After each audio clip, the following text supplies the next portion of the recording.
Intro. Avant que les jeux de combat 3D à armes comme Soul Calibur deviennent incontournables, Capcom tentait déjà une expérience ambitieuse avec Star Gladiator Final Crusade. Sorti en 1996, ce jeu mélange science-fiction, sabre plasma et combat en arène 3D.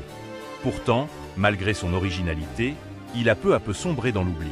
Partie 1, naissance du projet.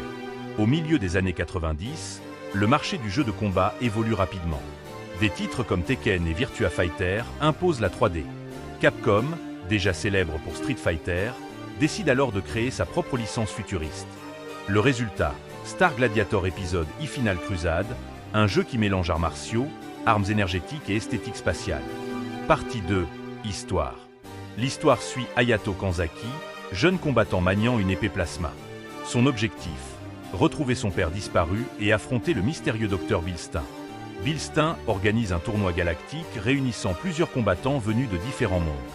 Derrière ce tournoi se cache un projet plus sombre lié à des expériences génétiques et à une quête de pouvoir absolu. Partie 3, Gameplay.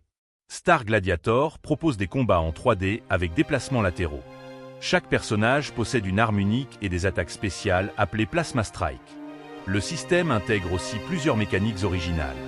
Plasma Reversal. Attaque chargée. Mobilite Lateral. Même aujourd'hui, certaines idées restent étonnamment modernes. Partie 4, les personnages.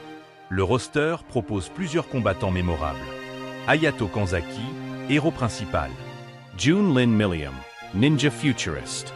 Saturn Dyer, Combatant Brutal. Gammoth Gogri, Guerriere Massif. Zelkin Fiska Krogan, Escrimer Elegant. Dr. Bilstein, Antagonist Principal. Partie 5, pourquoi l'échec? Malgré ses qualités, Star Gladiator arrive dans une période extrêmement compétitive. Face à des monstres comme Tekken 3 ou Soul Edge, le jeu peine à s'imposer. Plusieurs raisons expliquent cela. Concurrence féroce.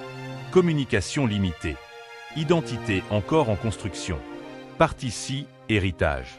Même si Star Gladiator n'a pas connu le succès espéré, il donnera naissance à Plasma Sword, Nightmare of Bilstein.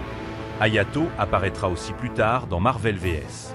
Capcom 2, New Age of Heroes. Conclusion. Star Gladiator reste une expérience unique dans l'histoire de Capcom. Un jeu imparfait, mais ambitieux, qui mériterait aujourd'hui davantage de reconnaissance. Et vous, connaissiez-vous Star Gladiator ?